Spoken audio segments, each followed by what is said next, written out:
those, right? Back in the day. Well, I heard you talking about Bentley Little. I'm a big fan. I love that stuff. And you're reading the house. Strap in. It gets good.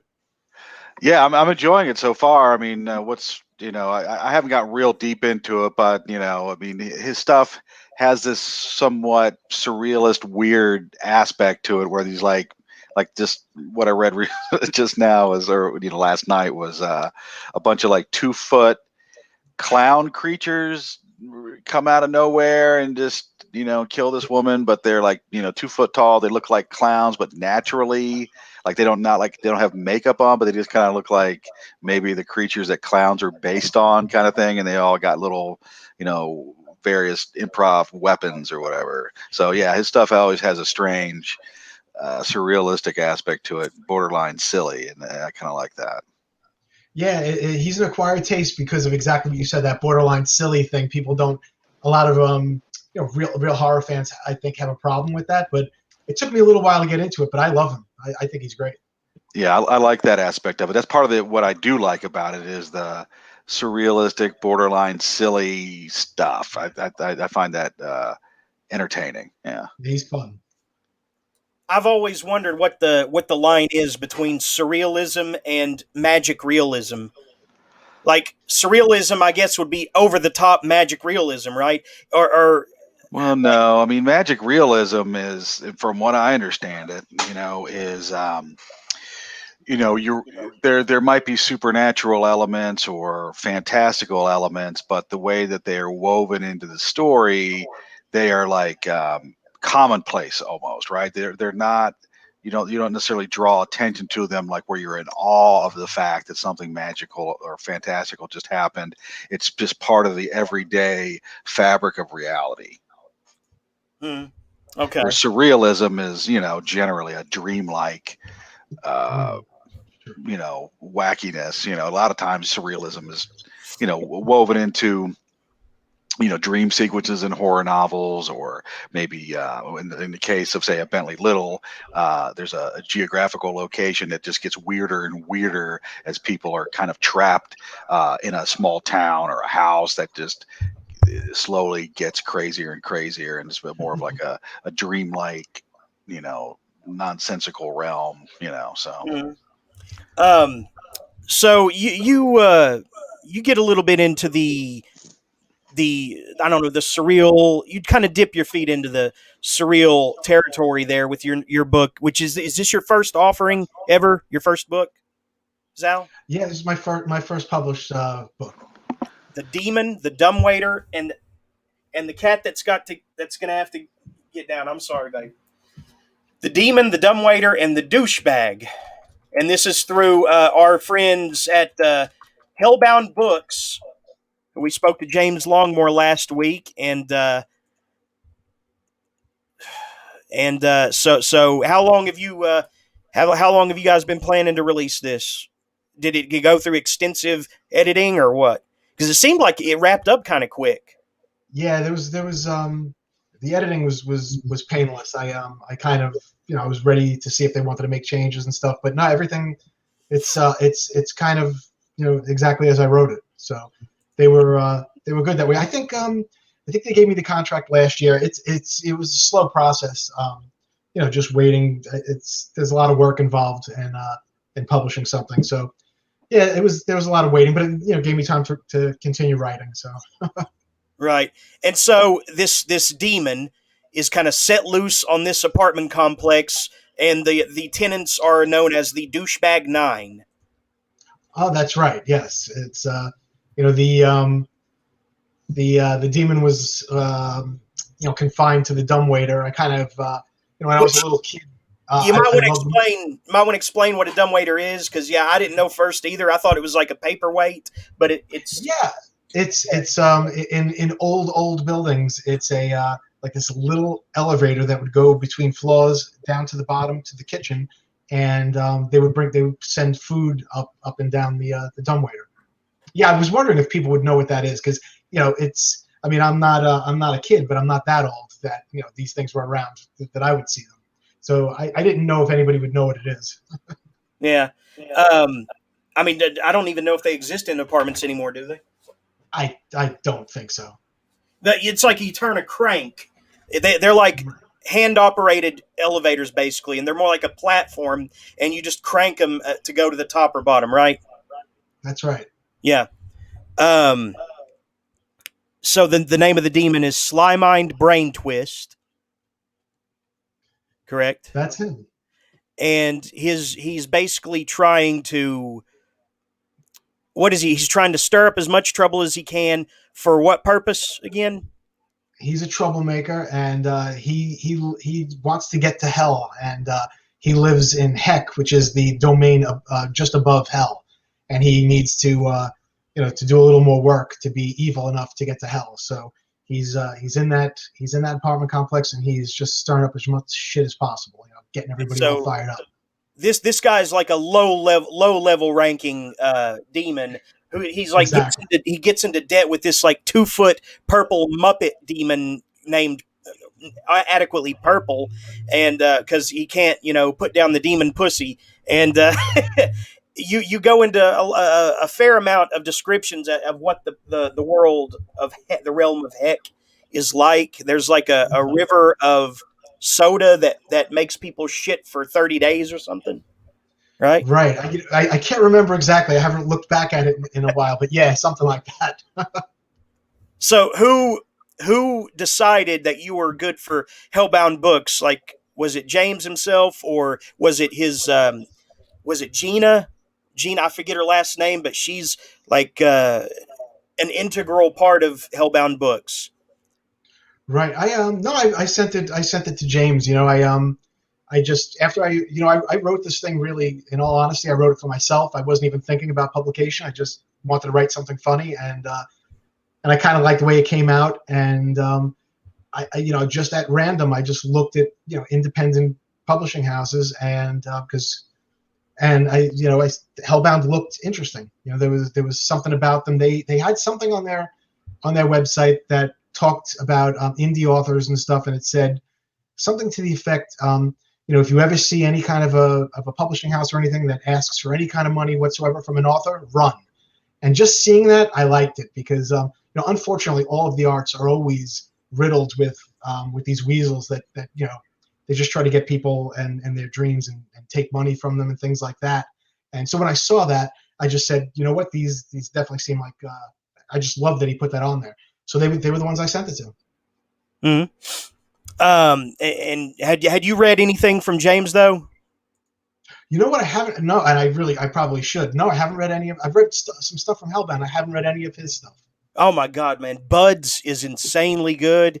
About this guy who invents this time travel device that's like handheld, and it only sends people like back a second in time, but these creatures are able to gain a foothold into our reality from by like growing these growths on people, as they have more and more like copious amounts of sex in that 1 second before time. It's really wild, but James takes a really absurd premise and he brings it to life, and that's a gift when authors are able to do that, right? Oh yeah, well, everything. I didn't even know that. I have to read that. First of all, I'm a sucker for anything time travel, time loop, anything like that. I'm a sucker for. So What I do you had no think? idea that was the premise.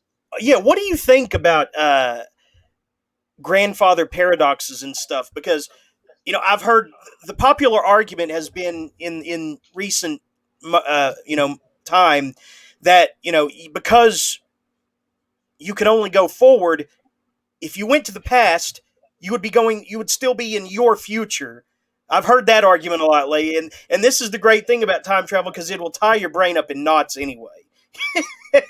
I mean, do you think that you could erase yourself from the timeline like Back to the Future? I mean, there's a lot of stuff to chew on with anytime anybody approaches that subject, and they have to come up with their own rules. Yeah, I every time I get ready to write something new, I always say to myself, all right, is it time? Because I plan on eventually writing my time travel opus. And every time I start to play around with the ideas, it just hurts my brain too much. Because exactly what you're saying, I'm like, man, you got to come up with rules, and the rules have to be obeyed, and you can't cheat. And I mean, your notes as far as what you're doing in the book and what you've done chapter by chapter, you'd have to be meticulous with. So I'm not ready for that yet. But Right. but I love it. I love time loop stories and things. I mean, they when they're done right, they're mind blowing. What are some of your favorites? Oh, geez. Man, I mean, I don't. Man, this one really isn't a time travel. But did you see the movie Coherence? This thing blew me away. Is that where they're actors playing themselves and they meet other versions of themselves or something? The They guy meet other versions of themselves. Xander from Buffy is in it, right? Yes, Yes, I've yes. seen it. Man, they get vicious too. They get vicious with their other selves, you know. Yeah, Yeah, so that that one. That was a great one. Did you see? Shit, I can't think of the name of it now. Primer. It'll come to me. Triangle. Did you see Triangle? Yeah, a long time ago. Yeah, Yeah, I get that's nervous. I get nervous when time loops like that. I get nervous with that shit because it's like, would you get tired of having to do the same thing over again? That's what happens, right? In Triangle, right? yeah, the same thing over and over again. That makes me nervous, you know. And we're not talking about a Groundhog Day type thing where the day resets every day, but I mean they have to go in a literal triangle, with no downtime, as I recall. And yeah, Right. when you start talking about that stuff, that makes me nervous. Primer was a good Oh, movie, if a bit too overly like talky and it's like even what you could classify the film as mumblecore because everybody talks so low in it. But Primer is a good one. That filmmaker yeah. has never realized his full potential. But have you seen it? Primer? Yeah. Yeah, yeah, I love it. And Donnie Darko. People have written Oh, of almost course. book length theories on that film. And I still don't understand how you can create a 30-day temporary parallel reality to course correct. It blows my mind, but in a good way, you know? Yeah, that's a classic one. But getting back to your own work, so what was the most rewarding thing about writing this? You got a Muppet demon, and you've got like an old man who's like a homophobe, and he's his apartment is shrinking to the point where he's not going to be able to get out, and there are glory holes popping up in his bathroom. Like what was the overall what was most rewarding about writing this? Oh boy, honestly, the most rewarding thing about writing it was that I could do it because, I had given up writing for a really long time, and a couple of years ago, I just decided I'm like, you know what, I'm just going to start writing again for the fun of it, and not to go off, out here, but like the reason I stopped trying is just because, I'm not. I can't stand like sending out query letters and writing synopsis. I don't like, I hate doing all that stuff. And I know I'm not alone in that. It's just, it's part of what, as a writer, you have to do. And so I was just like, you know what, I'm not going to write. And I gave it up for a really long time. And a couple of years ago, I decided to start writing again. And I wrote a novella called The Crooked Bookcase. And I wrote it for myself. And it was just because of stuff that I was going through at work. And it was about this overly politically correct office and all of these things that take place in this office. And everything you do is under scrutiny and things become more and more bureaucratic. So anyway, I wrote it and I really wrote it for myself and I loved it. And I just needed to do it as therapy. And then I said to myself, you know what? I wonder if I could write something else. Because this thing was just something that was in me burning to get out. And I wasn't sure if I'd be able to write anything else. And that's what Demon was. Demon was me just sitting down and saying, let me see if if the juices are still flowing. Let me see if it's still there. Let me see if I could move right onto something else. So honestly, like just the fact that I wrote it and finished it, that was the most rewarding thing because I just wasn't sure if it was in me, to continue writing. Yeah. Well, Yeah. so what are you thinking of doing now? Now that you've got the ball rolling, and this is your first officially published work, like where do you see yourself going now? Well, I mean, I just finished a new novel, and I'm actually polishing it up now. So I'm going to get that over to my publisher, hopefully, early May. So we'll see what they want to do with it. But and I'm polishing that. I'm in that weird place where I'm polishing up the thing that I just finished, and now this new idea is starting to come to me, and I'm not quite ready to say goodbye to those old characters yet, but I have to. I read it. There was an interview with somebody, and I can't remember what writer it was, and they said at some point when you're rewriting and polishing and rewriting, you have to ask yourself, am I making this better or am I just making it different? It was Frank Edler, probably, right? It probably was. Yeah. Frank's good people, and he's actually the one that turned me on to this book. I had not heard of it, and that's a good thing. Sometimes Bazong fills me in on an author that I missed, and even though it's hard to stump me these days, it does happen. And so you have Frank to thank for me discovering your talents. So yeah, he's a good guy. That's a great show he has too. yeah, no worries. This is just our other co-host, Ben. How sloshed are you, man? We'll determine that throughout the show. Okay. You want to compete? You want to get into a drink off? Because I'll do it. I'm gonna let myself sober up a little bit before I go grab the Four Loko in the fridge. I think I need a beer. Gregor, you haven't read Sal's work yet, but Ben, have you? I have it, and I'm set to review it for Babo 691, but I haven't gotten around to starting it yet. Cool. Well, you gentlemen, feel free to ask Sal any questions while I go get a beer myself. All right. Fantastic. I'm drinking tea, no beer here. Yeah, I'm not a big beer person myself. I drink mainly hard liquor, bourbon or vodka, something like that. All right, go easy though. Go easy. I've been trying to stick with that because quarantine has made my waistline a bit bigger than I'd want it to be. So, got to go back to just liquor. Yeah. So what were you drinking this evening? It's whiskey. What kind? Honey Jack and some Kraken. Honey Jack. Honey Jack, that sounds delicious. That sounds terrible. Is it like a liqueur type of thing? Not really. It's just Jack Daniels with honey in it. It tastes great. I think that's terrible. Yeah, I don't want to drink that. Nah, it's great. It's really good and neat. No, it's not any good at all. What was the other thing you had? Kraken rum. Yeah, I'm not a big fan of that. You don't like the stuff that's any good, really. Well, I do like Cedar Ridge rum. That's a pretty high quality Iowa whiskey. I've not had that. I'm not a big, I'm not a big rum person, but or not rum, whiskey, Cedar Ridge whiskey. So Sal, speaking of Muppets, because your main antagonist in this is Muppet-ish. How do you feel about them people coming down and saying the Muppets are not politically correct or they're not woke enough for our current modern times, which is foolish if you ask me. But I mean, who's saying that?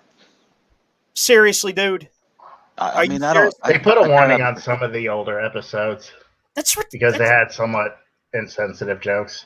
That's ridiculous, man. Kids don't care about that shit. Anyway, Slime-Mine Brain Twist is an inadequate Muppet. Can we agree? Yes. He is meant to offend, right? That is his whole purpose. He's like a chaos. It's like chaos is art to him, right? Right. He's a troublemaker. He's. I was thinking, Woody Woodpecker and what's that little character on Superman that you can't say his name? Mr. Mitzelplick.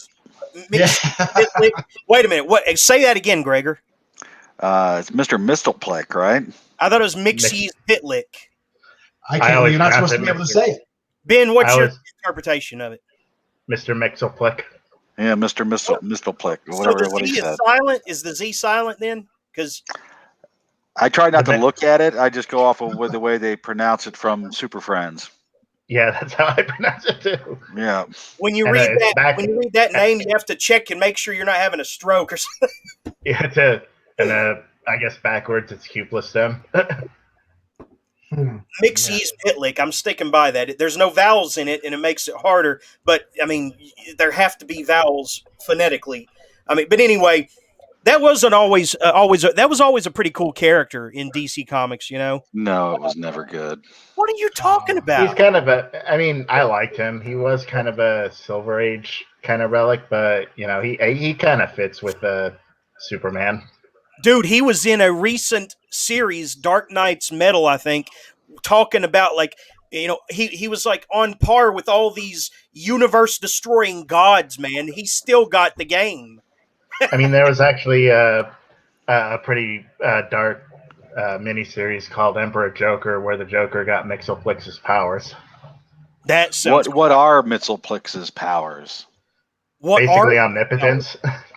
Yeah, I guess are I guess he can just do anything, right? Now, wasn't he in the Flintstones? No, that No, was that the Great was Yazoo. Yeah, it was a kind of a trope from that Same time. size. Like They're about the same size. The Magic Little Man. It's the same what? They're about the same size. Yeah, Great. But they have the same powers too, don't they? I don't know. I mean, I think for the most part, their powers are basically whatever the plot demands. But Yeah. yeah, basically omnipotence. Yeah, it seems like they're both the same thing. Let me ask you this: Are you going to continue writing tales, about the adventures and misadventures of what's his name? This guy? Sly Mind Brain Twist, yeah. No plans on it. No plans on it. It's funny. I it seems like everything is a series these days. I tell you, and so I have no plan. But if people wanted it, I would certainly think about it. But I think I just kind of put everything out there in this little thing. I can't imagine. Well, I guess you could kind of bring him into something else, right? I mean, yeah. I mean, but be like a fringe player, like behind the scenes, in the background, influencing things in any story, basically, that you write. I mean, you could make him an ongoing, trope, kind of like Stephen King kept using Randall Flagg and Castle Rock, in his stories. I mean, that's what I love is that modern day writers realize more fully their potential to have their own set up universes, shared universes. I love that where more people are exploring that as writers. Yeah, I like that with the Randall Flagg. Sometimes he goes by another name. I can't remember. Yeah, it's kind of cool. In Eyes of the Dragon, I think he was Merlin or something. Right. Didn't he have like a name like something like I don't think it was exactly that, but something along the lines of like the Man in Black or something like that. It was that a few times. That was in the Gunslinger too. But yeah. Do you think that Stephen King is overexposed, or do you think he deserves all his accolades?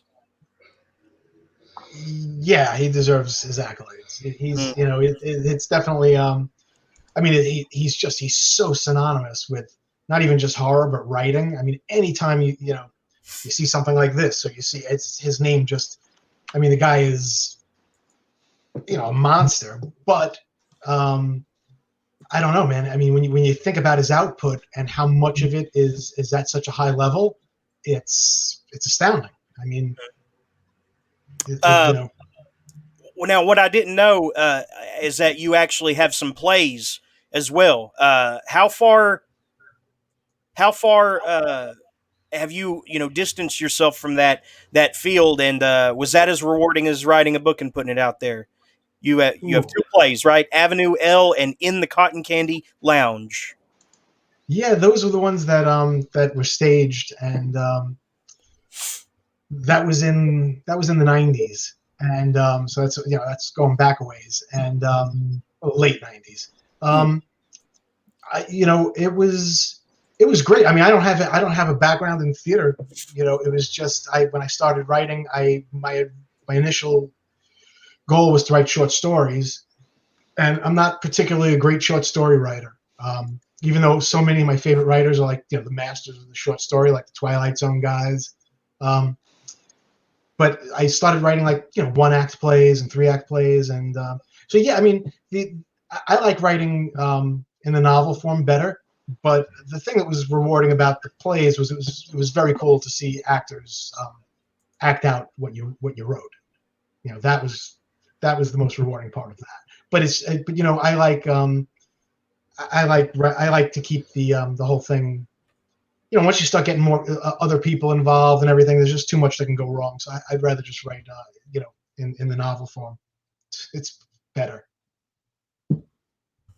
Yeah.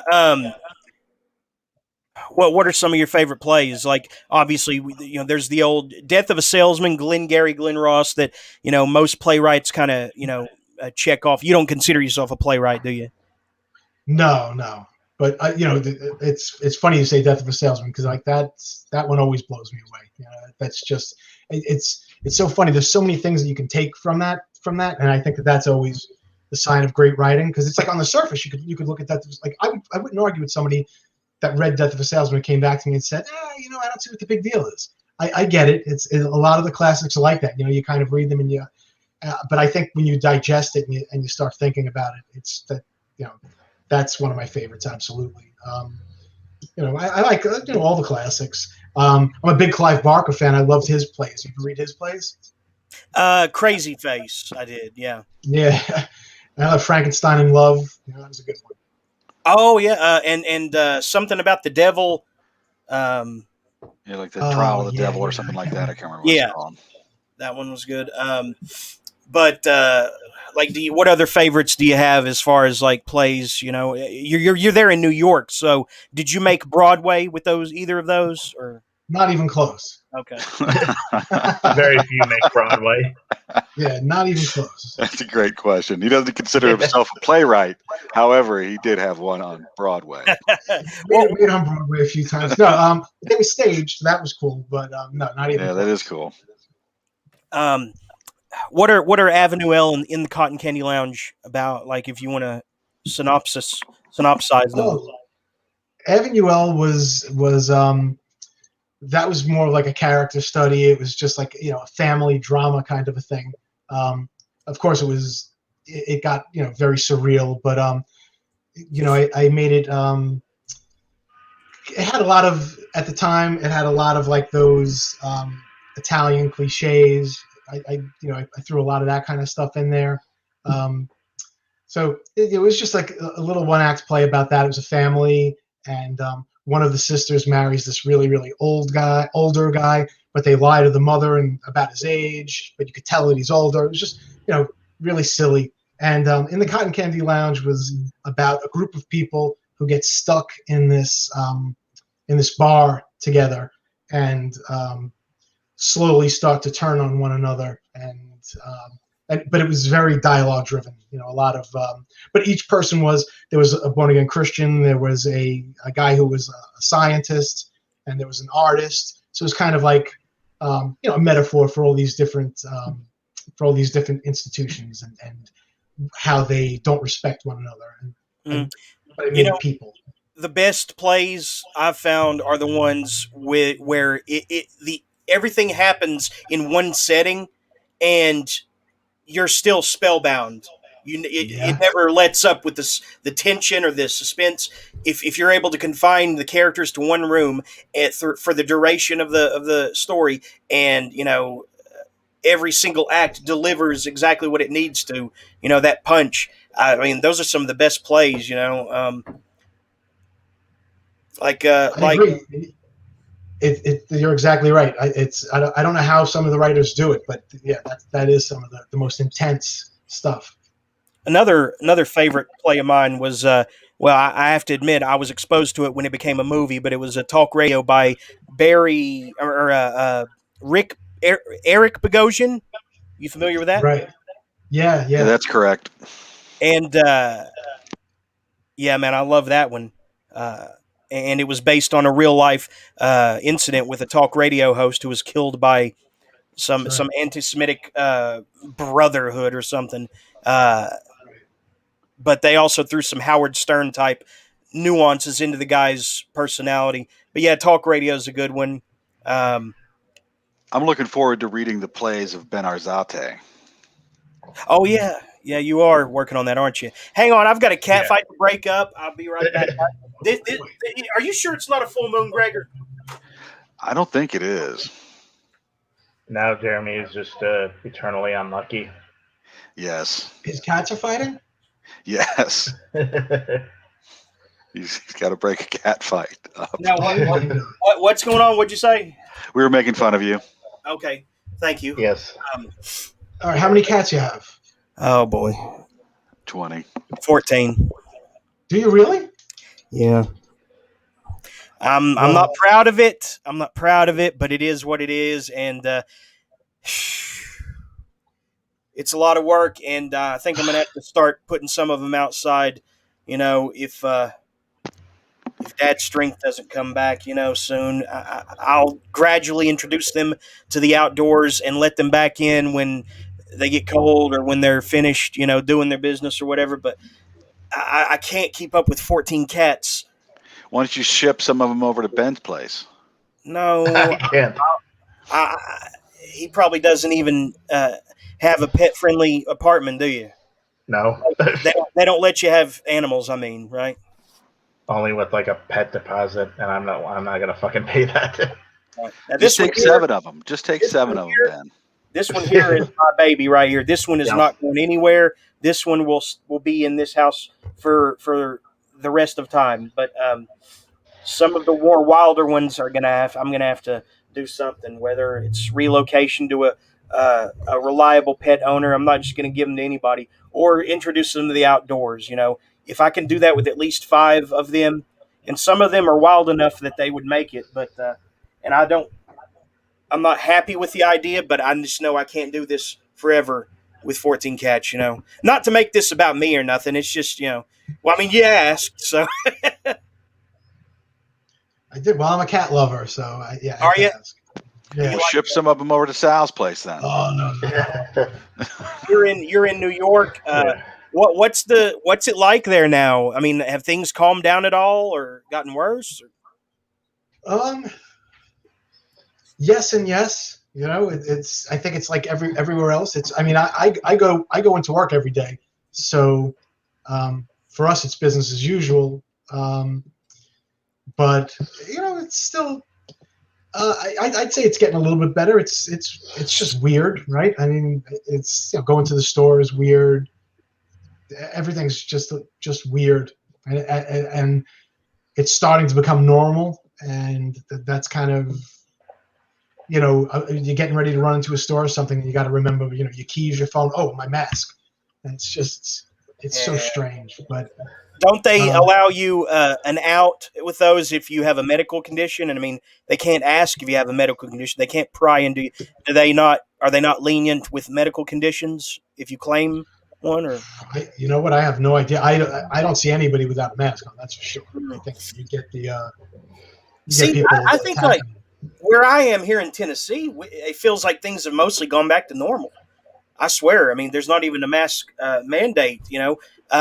I just don't see what I'm seeing in the news and with the rest of the United States. I'm not seeing it here. I'm not seeing, now the statistics may bear out something different, but where I am in my vantage point, strictly from an anecdotal, position, I don't see this mass, pandemic in my location, Right. So, and I must have some super immune system because it's just nothing has happened, so. It's the pills you're on. Even if you Yeah. got COVID, you wouldn't notice. Yeah, it probably wouldn't survive in your bloodstream. Yeah, that's true. Wow, Sal, you mentioned last week that when you were watching that we seemed like a fun lot, and I hope that we didn't let you down or anything, But like I said, it's been a crazy night already, Long story, but Yeah, nobody wanted to come on his show. Oh, come on. I don't believe that. I hope we didn't let you down or anything. Like I said, usually we are more fun, but it's been a crazy night already. Like I said, we didn't let you down, did we? Absolutely not. You guys are fun. I said I listened to it, and you guys are very conversational. That's what I like. It's just, I like the fact that you guys talk about, other movies and other books rather than I didn't want to just get like drilled like, hey, what'd you do? I like the conversational tone. That's the best for me. Yeah. Awesome. So what's your favorite Clive Barker book? Ooh, it's got to be Weave World. Weave World, okay. I always go with Magica. That's a hell of a book. It's a lot to eat through, right? Yes. Yes, See, but for you me, picked Weave World over that, and then Jeremy likes Mr. Be Gone. That's his favorite. no, no, no, no, no, no, I no. don't I I don't know what that was. I don't know. That's one of the few books in my life that I opened it up, I read it, I finished it, and when I was done, I looked at the sky and said, I have no idea what that was supposed to be. I'm telling you, Clive Barker writes books to get out Yep. of writing other books. Is that right? I think Mr. Begone was a way for him to not have to worry about Abarat for a while, Right. and Abarat was created so he wouldn't have to worry about the books of the art for a while. Right. You know, The Great and Secret Show is my all-time favorite Clive Barker work. I That's a stand great by, one. and I think you'll get that answer from a lot of people. You know that's their favorite, or Everville, but somehow I think Great and Secret Show is better. Because it sets everything up, you know. But I love the sea of quiddity and how people go there 3 times in their life: when they're born, when they make love for the first time, and when they die. That's That's a right. beautiful thing. And there are all these little other races, these mystical, supernatural races vying for, power, chaos, or to control, to maintain order. You've got the I don't know, the weird little people that when they're introduced, they're eating ice cream cones or something. What are they? Right. I don't remember what they're called, but you I got can't them. remember. You've got the Iad or Ouroboros, the giant things that are described like mountains and with Yep. ticks on them or something, like Yeah. mountainous ticks or something. Is how he describes them.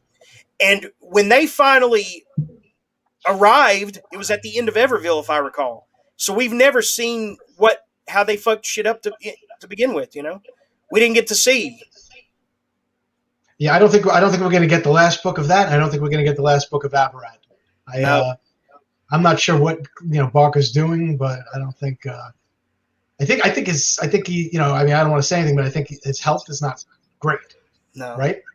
it's definitely not. And you know about the incident where he was in a dentist office and they cut into his gums and it triggered something to go septic in his bloodstream and he almost died from Yeah. it. Yeah, I read about that. Now I know I've seen it happen. It can affect your brain if you're under long enough with septic Yeah, he was. septicemia or something. Yeah, he was in a coma for a Yeah. while. Yeah. That will affect your brain, and so he may have every intention of finishing all those things, but no, the longer time goes, I think he's losing those threads.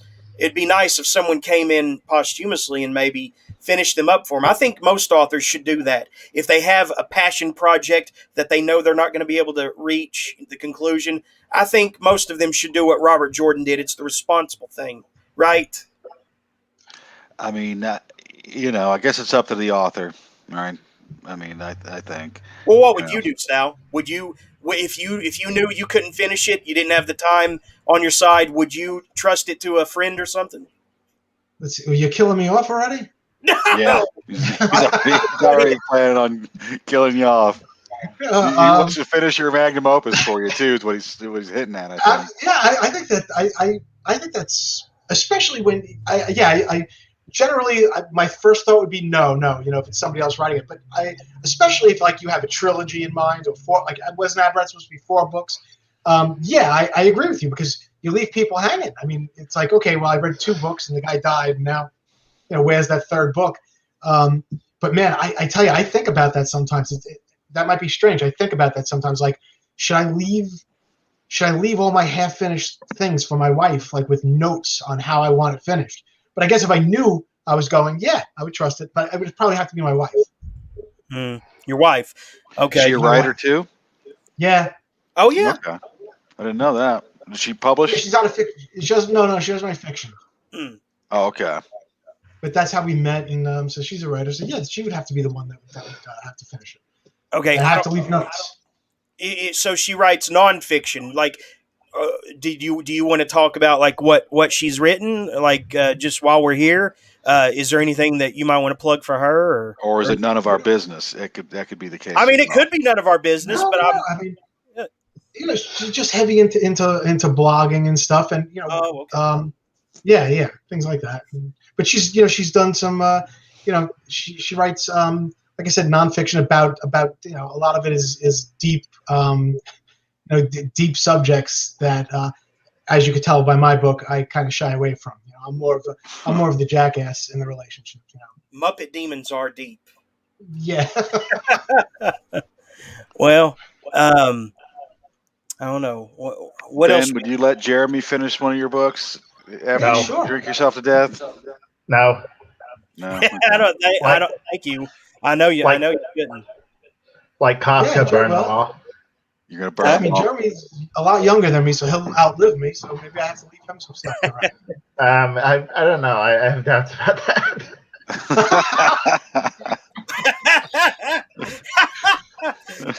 So I do think that there's potential for the characters of Purple and Slimine Brain Twist to pop up again in your fiction, though. I'm just throwing it out there as a reader, nothing more. Take it or leave it, but I don't know. He seems to stand out the most. What about a cross? You got a crossover for him? Crossover suggestion? Because you love those things. I'm big on like imaginary crossovers between fictional properties and whatnot. That's what he's referring to. Okay. I don't know. Meet the Feebles meets Oh, yeah, this guy, that would work. Yeah, that would work. and call it "Kill the Feebles." I mean, you did Find Avenue. the You did The only Avenue problem L. is, at this point in time, you wouldn't be able to get Peter Jackson involved. No, No. I'd say Peter Jackson is probably ashamed of that early work now. Even though Meet the Feebles, I'll take it over The Hobbit. I've not seen Right. The Hobbit yet, but I do like Meet the Feebles. What Yeah, are you if gonna he's say, Ben? ashamed.